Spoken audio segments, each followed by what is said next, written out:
Tonight, we reveal the radical plan Republicans are using to seize power come November, how state legislatures are deliberately inciting social panic to mobilize their base and propel Donald Trump back to power. So why are Democrats not responding? That's all coming up on Narativ tonight. In the face of catchy headlines and heated debates between Nikki Haley and Donald Trump, you might be tempted to think you're observing an actual contest for the Republican presidential nomination. In actuality, it resembles a reality TV show with a somewhat predictable plot. The narrative arc could be something like this. Never-Trumpers are invited back into the Republican family, and their leader, Nikki Haley, joins Trump's presidential ticket as VP, all in the hope that it brings moderate Republicans and independent women back into the GOP fold. In contrast to normal politics, where candidates present distinct policies, Republican primaries have become a casting call for figureheads. Whether Trump or Haley wins the nomination, the script for the upcoming Republican presidency is already written. The journey to autocracy continues in full force, irrespective of who tops the ticket. And make no mistake, I'm not suggesting that Nikki Haley can actually make it to the top of that ticket. She'll be there in the role of VP. The current GOP architecture, the entire policy of the GOP, seems to reserve the top spot to white men only. The architects of this march to autocracy are the Heritage Foundation, an influential Republican think tank that published the 887-page Project 2025. This is the blueprint that lays bare in excruciating detail how the GOP plans to dismantle the administrative state and turn America into an autocracy. Stage one involves a ruthless purge in the public sector. Thousands of perceived liberal workers will be forced out, only to be replaced by far-right ideologues. Stage two is when they utilize this new ultra-right public sector as a tool for oppressing a host of human rights across the United States, backed by the full might of the US government. And stage three sees a gutting of the very guardrails and checks and balances that kept Trump from implementing this plan during his first term. Take abortion, for instance. The plan goes further than just enforcing several laws compelling women to childbirth. They aim to revive a 19th century law banning the mailing of abortion pills and to authorize the CDC to monitor pregnant women and deny birth control coverage. While the abortion plan has attracted some media attention, an equally alarming GOP strategy lies beneath the surface. It's a comprehensive assault on LGBTQ rights and protections, wielding every federal agency that the Republicans can muster. Project 2025 calls for the CDC to collect invasive data on LGBTQ populations, abolish non-discrimination safeguards, and even investigate children who identify as transgender. For most Americans, the issue of gay marriage is settled law and receives about 70% of support from the population. However, the GOP has been extremely successful in gaining control of school boards and, coupled with book bannings, have now begun legislating some of the most severe laws designed to marginalize the LGBTQ community. And it's not just one or two laws in every state house. There are literally hundreds of laws being passed across the country at this very moment, particularly targeting the transgender community, but also now expanding to include the full LGBTQ coalition. In Florida yesterday, a legislation committee passed a bill compelling health insurance companies to cover conversion therapy. That is a therapy method that is denounced as completely ineffective, has never been successful, and has been banned by many state houses before. Why are Republicans seizing on LGBTQ rights? The answer is politics. They fully understand the power of anti-LGBTQ legislation in mobilizing the entire remaining 30% who do not believe in gay marriage. Those are Christian nationalists who view homosexuality as the greatest sin there is. Republicans are hoping that the issue will also deliver them the crucial suburban mom vote, the one that went towards Biden 4 years ago. For the GOP, this issue is nothing short of dynamite. It's the home, school, safety, their children. On the other side, Democratic supporters of LGBTQ rights remember the fallout following the re-election of George W. Bush in 2004. If you remember, Bush was not very popular at the time, But LGBTQ rights initiatives propelled Bush to victory. That is why national Democrats are fearful of responding to the anti-LGBTQ legislation. And I'm thrilled to welcome journalist and transgender rights activist Erin Reed to the show today. Erin writes the popular newsletter Erin in the Morning and has become an increasingly influential voice on legislation impacting the LGBTQ community. Hello, Erin, and welcome to Narativ. Hi, thank you so much for having me on. We're thrilled you're on because there is so much important information that you have. You've been meticulously tracking the amount of legislation which has been going through most of these state houses in red states. Yeah, I've been doing this for a while. I've been watching anti-LGBTQ bills and anti-trans bills move through state houses for the last 5 years or so. And what we see is how it grows every year. And you can think 4 years ago, we were looking at a handful of bills that were targeting trans people in elite sports. And then the next year it was one single healthcare ban. And then the next year it was several healthcare bans and a drag ban. And now we're seeing tons of drag bans. We're seeing tons of adult restrictions, bathroom bans, school bans. It seems like it is getting to the point where there's not a single that it doesn't touch, and it's spilling over into other areas. We're seeing spillover into the abortion rights and anti-abortion fight. We're seeing it spill over into books and being able to have freedom of speech, for instance, and classrooms. It does seem to be an intense campaign this year, which is so different from anything we've seen in the past years. Seems to be the most important issue for Republicans, it seems, considering the amount of things they could worry about in the world. It seems that this is the most pressing, and it's bizarre because there is so much else to be worried about. A lot of this is styled as safeguarding children. It's designed to sell to parents as we're protecting your kids at school. Some of this legislation does impact schools, but most of it does not. It's about eliminating rights for trans people. What's really driving it? So I've thought about this for a while, and it's one of the most common questions that I get asked. And whereas my answer might have been different 3 or 4 years ago, we saw the planning sessions that the Alliance Defending Freedom and the other organizations had after they lost the bathroom fight in North Carolina in 2016. This was meticulously planned and coordinated. But now I think that the answer is actually a little bit different now. I think that we're past the phase of what they're trying to plan and do and more into the fire that has caught that is a moral panic, if you will. And we've seen moral panics before. We've seen them in the early 2000s around the gay marriage fight, where you had 32 states pass constitutional amendments against gay marriage. We saw it in the 1980s with the AIDS and HIV epidemic. We saw it in the 1960s with Stonewall, even going all the way back to the early 1930s with the rise of fascism in Germany, where the very first books that were burned, the very famous picture of books burning in black and white that you probably saw in your history books, those were the first 30 years of LGBTQ research, specifically on trans people. And it's a moral panic right now. And I think that it's gone beyond politicking and like trying to figure out what's going to win an election or not. And now it's basically whatever Matt Walsh is going to blast you on Twitter, you're going to pass as a Republican. And it's very troubling because it's not just a moral panic. It's a moral panic that's also being twinned with an abortion rights clawback. And it's also a moral panic that's being introduced at the same time as Donald Trump might be returning to the White House. We're seeing the same events or the same type of events that led up to the Reich in Nazi Germany happening here in America. That's not me being extraordinarily expansive in my description there. That really is what's going on. It seems to me that they're following the Hitler playbook. What we're seeing now with this anti-LGBTQ legislation is this real attempt to get at the underpinning of the panic around men not being, or cis men, as you would say, but rather men have felt like they've lost their authority over everybody. They've lost their control. They lost their old family unit where they were in charge of everything. Or this male hierarchy that we all grew up with, that seems to be falling away. And that's the panic that we're seeing, is white men struggling to get power back, and they're doing everything they can to do it. I think you're really accurate about that. I report a lot on Matt Walsh, Charlie Kirk, all of these people that are the leaders in the anti-trans movement. If you watch them, so you'll hear those same arguments. Our men are becoming effeminate. Our men are being ruined by a unmoral culture. And we see this time and time again. And you actually are extremely correct to connect this to the rise of fascism in Germany, because I just helped edit a book specifically on that time period in the 1920s and the way in which they used a masculinity crisis basically to overturn civil liberties, to overturn civil rights, and to essentially seize power.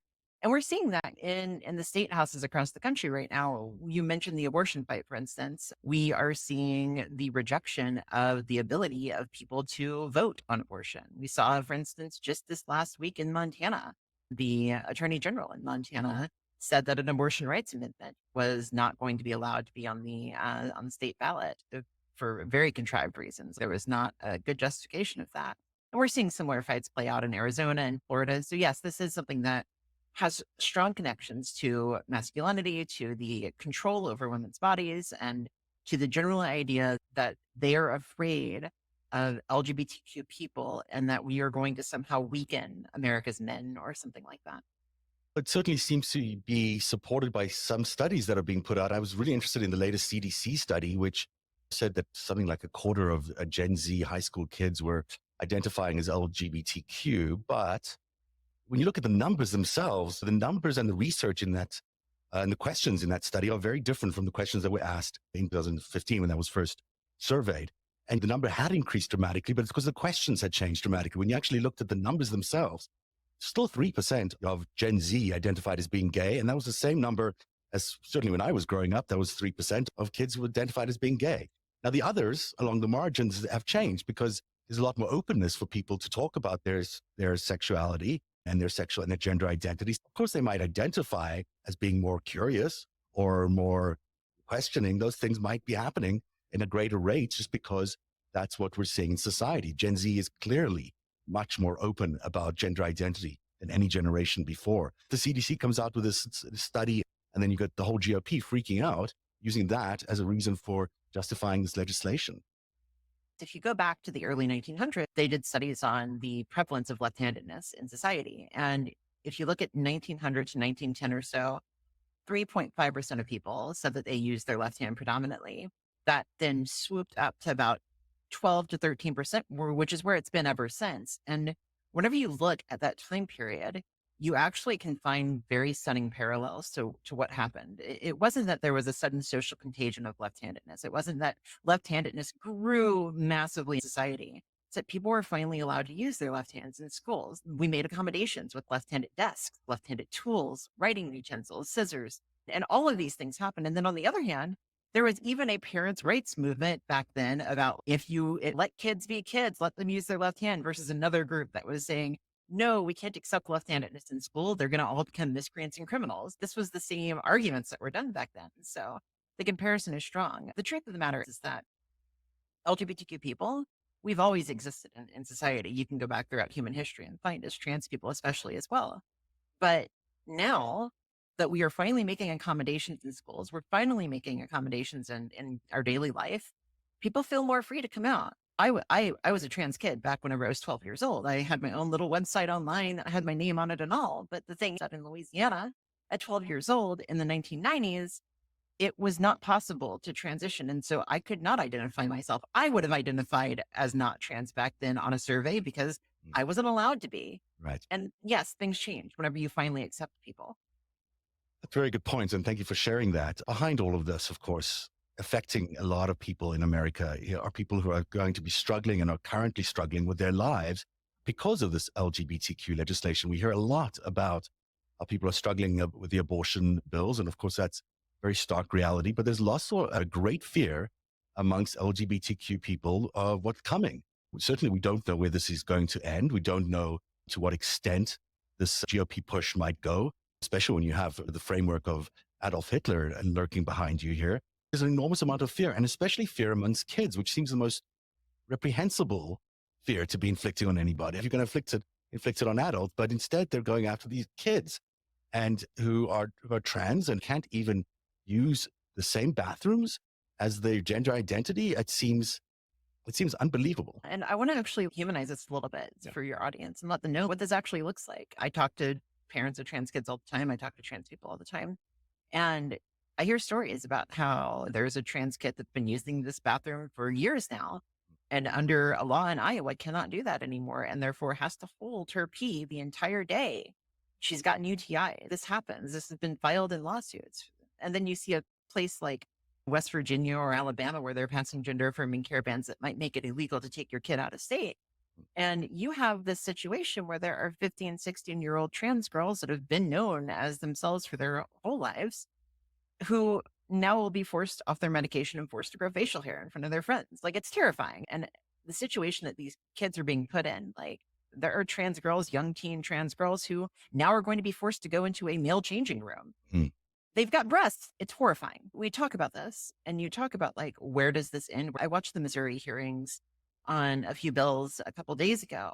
Representative Mann in Missouri basically said it best. He was like, I'm a student of history. I know where this kind of stuff leads to. We pass more and more bills every single year on this issue. And where does this end? There will not be enough cruelty to quench your thirst here. People are fleeing right now. People are being forced to leave their homes. It's not a good situation for them. And you're getting some legislation. There's conversion therapy now being considered again under the Florida legislation, where they'll be having conversion therapy paid for by health insurance. This is discredited, debunked science. It's never worked. People have spent billions of dollars on trying to make it work. It just doesn't work because it's not effective. And here is the Florida legislature saying, we don't care that it doesn't work, and we don't care that there's no science behind it. We're going to continue this brainwashing of kids who identifies as LGBTQ. It's unfathomable that they're doing this in this day and age. Yeah. So you're talking about Florida House Bill 1639. And this bill would mandate that all health insurance providers cover conversion therapy. It doesn't matter that this practice is outlawed in 22 states. And even in the states where it's not outlawed, there are very few practitioners because licensing boards don't allow it. And here, Florida is basically going the exact opposite direction and saying, actually, yes, you should be able to put your kid in conversion therapy and we'll make insurers pay for it. Wow. It's going to be brutal for those kids. It's not only in Florida that we're seeing this. We're seeing this in West Virginia. We saw a bill in West Virginia just this last week that would mandate all therapists in the state practice conversion therapy under the age of 21. Whenever the Florida legislator presented House Bill 1639, he was asked, does this mandate that insurance providers cover conversion therapy? Usually in the past, like, they would try to couch the language and say, oh, it's not conversion therapy. It's just helping them get used to their gender or something like that. And no, he's just conversion therapy.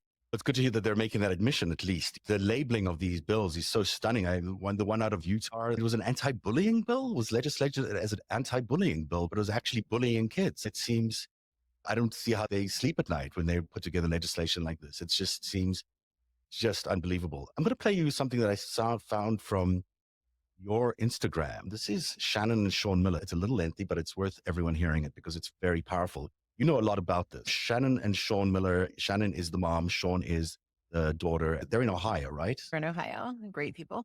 Yeah, let's take a listen to them. I don't know how many of you here are parents, but I'm sure you can relate to the fact that there are so many things that you could never prepare for in being a parent. For us, it was raising a transgender child from the very beginning. When we have two children that were both assigned male at birth, and one walked out and came out as feminine as possibly could be. As soon as she could walk, she walked on her tiptoes because that's the way that the Barbies and the princesses walk. Her preferences were pink and princesses and anything that sparkled. And as you can imagine, that made some people very uncomfortable. They told us to take away her toys and give that kid some G.I. Joes. To cure her of her feminine tendencies, like being feminine, was a disease. But then there were the people, and many more people, who looked beyond the toys and the colors and saw who she was. When she danced like a ballerina princess, she had so much joy that other kids danced like ballerinas with her, including children who normally had trouble communicating and kids who didn't always fit in. As early as preschool, her teachers told me she was one of the kids that reached out to everybody and made sure that they fit in. She never left anyone out. By the time she started kindergarten, she had experienced enough people mocking her for her feminine likes that she became selective about choosing her clothes and even her backpack. When we walked into Target, she said, "I'll find a neutral backpack, Mom," which just broke my heart. And she walked over, dancing and excited like she was, with a hot pink backpack with neon hearts going down the front. So neutral. And a little tiny monkey about this big. And she looked at me and she said, "Everybody loves monkeys, Mom." And that's Sean, right? So her brother and I laughed because that eternal optimism has always been who she is. The two of them are extremely close, and he's very protective of her. When we told him that she was a girl, his only responses were, "It makes a lot more sense than making her pretend to be a boy anymore, Mom." And his second response, and I'm telling you, he was 9 years old at the time, was, "How are we going to keep her safe?" Because Sean's big transition came during the time when Caitlyn Jenner came out, and he already knew the world was not a safe place for her. I have so much more to say, but what I'd like to say the most is that we have sat through these testimonies and meeting with legislators for 6 years now. I never thought that one of my children would have human rights and the other one would be denied. It is horrible to stand here as a parent.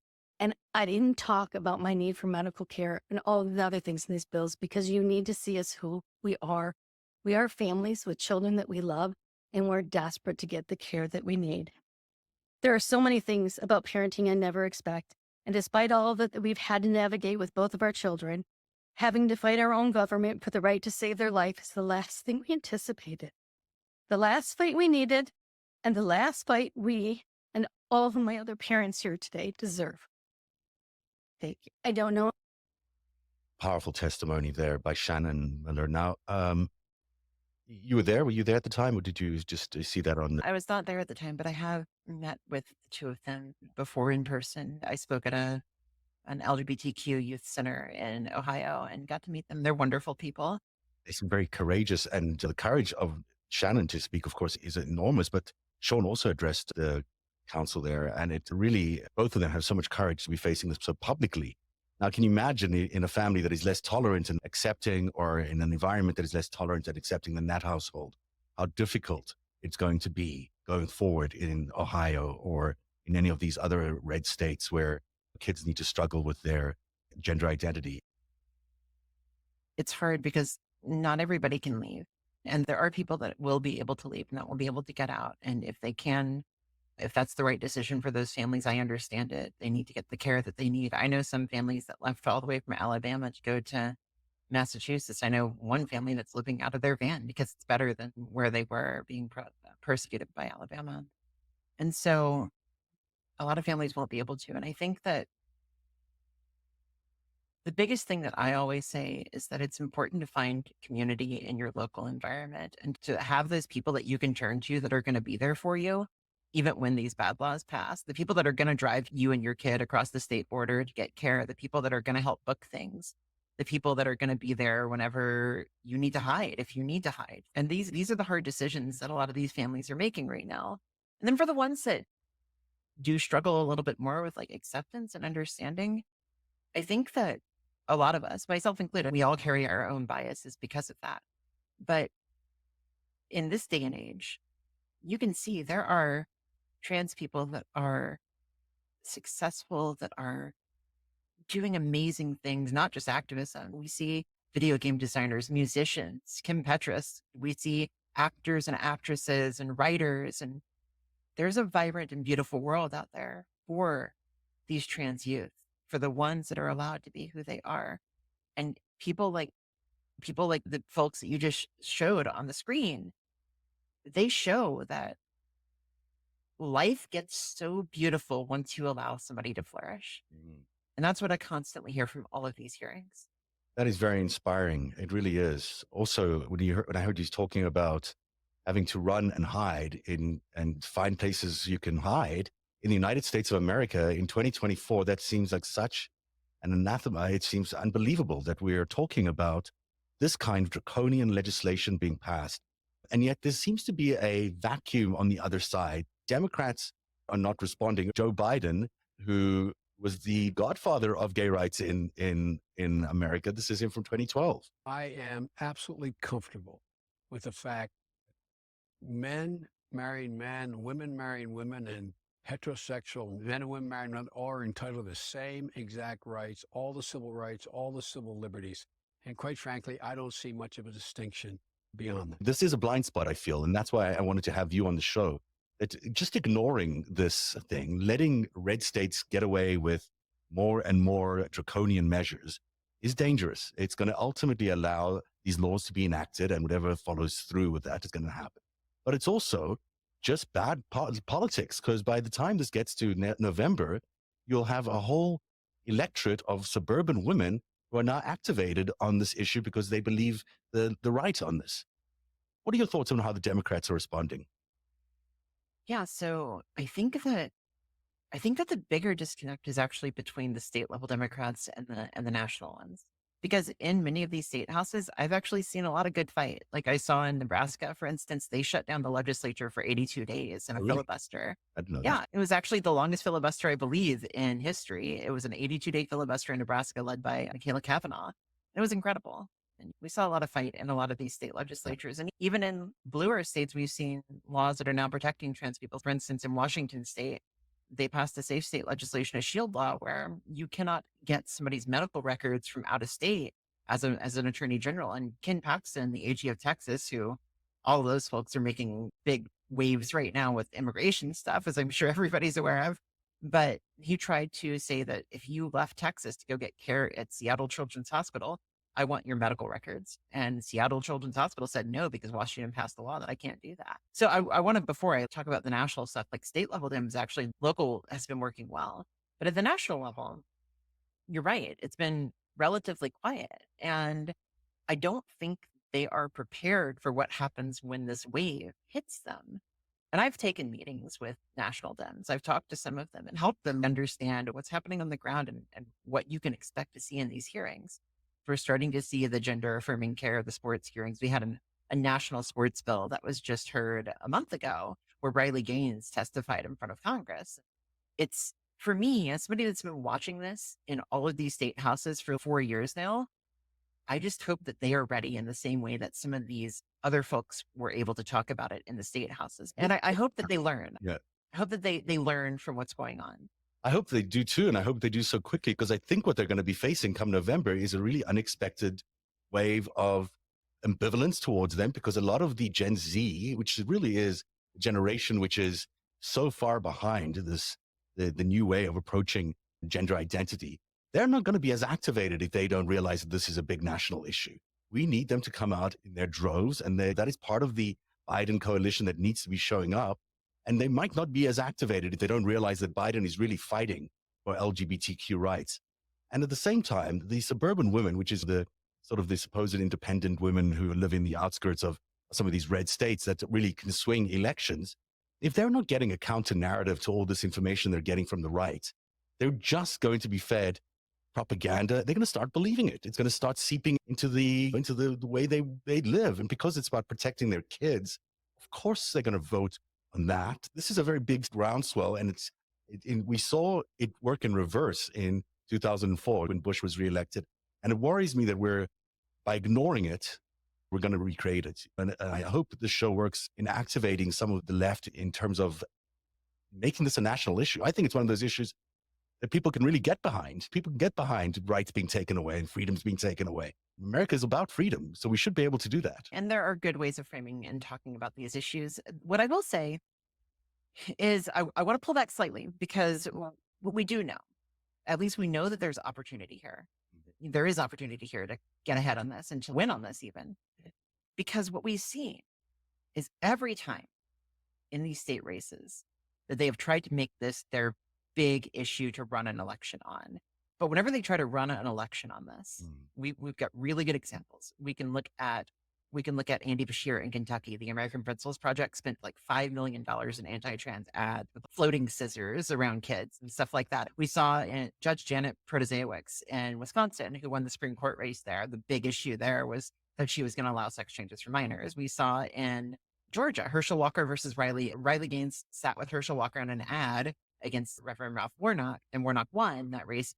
Andy Beshear won by more than his first race. Judge Janet won. We just saw in Virginia, where Glenn Youngkin made trans people in sports one of 4 of his main priorities. And he passed it out at all of the Republican election meetings and stuff like that, and all of the campaign rallies. And the Virginia Democrats, they swept in a way. And so what my point in saying this is that when they focus so hard on this, because they assume that everybody else has bought into their moral panic, that hasn't happened yet. Mm-hmm. And it's important to realize that. Yeah, the danger is there. Absolutely. The danger is always there with moral panics. But right now, not everybody has bought in on this. In fact, most people have not bought in on this because honestly, most people don't care. Most people don't want to think about trans people every single day. That's not the issue that they want their legislators working on. Mhm. And we saw this in Missouri, where one of the people said, one of the representatives, the Democratic representatives, was like, "We literally have 10 other priorities. Even on by your own party has 10 other priorities that they listed. Yeah. There's no bill being advanced. It's just this." What would you say to a suburban mom who is worried about her child going to school and somehow being influenced into becoming an LGBTQ person because of the amount of attention and the amount of resources they are told are being actually made available to students at school? What would you say to that mother about why she shouldn't be so worried? The thing that I'll say as a mom myself, I've got an 8-year-old kid, is to love your child as they are, not as who you want them to be. Don't love the idea of your child more than your child themselves. If your kid develops an identity because they themselves have an internal sense of who they are and they come to you with that, that's a beautiful thing. That's something that you should feel proud of. And if your kid trusts you enough to talk to you about who they are, that's something that anybody should feel proud of because you've raised a kid that will always come to you. And as far as the literature, as far as the being influenced to be LGBTQ, there's a lot of good research out there that there's no ability to turn somebody trans or to turn somebody gay. If this worked, conversion therapy would work. And there's a reason why conversion therapy does not work. It's because people's gender identity and sexuality are not something that you can just go in and muck with. Instead, by giving a space for people to explore who they are, to develop who they are, that will result in a fully formed person. And I'll take a fully formed person over somebody who doesn't want to talk to me every single day, who keeps secrets from me. Like, my son and I have a great relationship and I'm happy and blessed because Mhm. That is very inspiring. Thank you for that. What do you see in the next 5 years? Do you see an America with even more clawbacks on human rights and especially LGBTQ rights? Or do you see the alternative, one where there is a lot more hope? I see a divergent pathway, and I see a pathway where this becomes one of those time periods where we say, "Whew, things got bad there for a little bit, but we really came out of it." But it could also be one of those time periods that we say, "This was the beginning of how it all happened." And I look at November, I look at the election, and it's hard to look at that election and not think that it will be monumentally consequential for my community, for LGBTQ people. I think that we look at the Supreme Court justices, we look at the decisions that are coming up for decisions soon. It's going to determine a whole lot. The other thing that I'll say is that regardless of what happens, the good or the bad outcome in this next year, it's going to take a generation. It's going to take 10 years to pull back from where we are. These state laws are not going to overturn themselves. It's going to take a lot of movement to push them. It took us 20 years to codify marriage equality after the very first state allowed gay marriage. Yeah. And I think that's what we're going to be faced with. This is a generational struggle. This is potentially a good wake up call for everybody. This is not an issue that can be ignored. This is becoming one of the biggest issues in the presidential elections and in the general elections.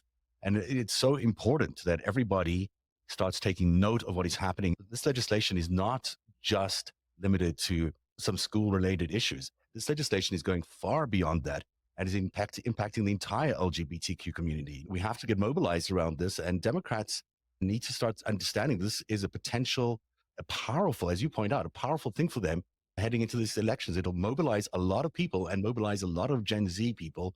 And mostly it'll mobilize the LGBTQ community. There are a lot of people right now that are fighting really hard for their right to exist, to move freely in the country. Your audience is hearing me. I get to speak in a lot of places, and even I am going to have my travel limited because Utah, with their bathroom ban, is going to apply to the airport there. And I pass through Salt Lake City Airport all the time. And it's horrifying. And I want to just put out there that if you've got trans coworkers, trans family, trans colleagues, trans kids, people in your community, be understanding that a lot of us are really struggling with a lot of things right now. And if you can help out, do whatever you can. Can we just talk a little bit more about that particular example? So you would get off a flight at Salt Lake City and you might need to go use the bathroom. I've been using the women's room for years now, and I've never been challenged in it. But the thing is that the new law in Utah could make it so that if I get off the plane in Salt Lake City, whenever I'm visiting my fiance who represents a district in Montana, I will have to hold it, or I'll have to wait till I get on the next plane. It's dehumanizing. How do they tell to police this? Are they going to start checking people? This is one of the reasons why the Salt Lake City DA came out and said, "You're going to make our police like confirm sex changes? Like, how are you going to do that?" It's never really been an issue who's gone into bathrooms. I don't think it's ever been, people have ever checked anything like that. But this would be a remarkable draconian measure to do something like that. But for someone who's a passenger on a flight who then can't use a bathroom, I just shake your head. It can't be possible in this day and age that people are passing this kind of legislation. And I'm sorry you have to go through that. Erin Reed, thank you so much for being here today. I've really enjoyed our conversation. Erin in the Morning is one of my favorite reads on Substack. One day, you'll tell the story of autocrats, crooks, and kings who came for our freedom.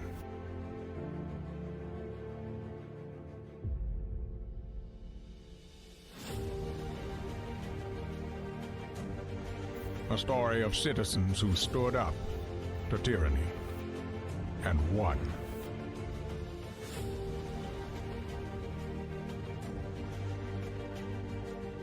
The people prevailed and renewed an old vow to a more perfect union. And that was just the beginning. The story continues. Narativ, where truth lives.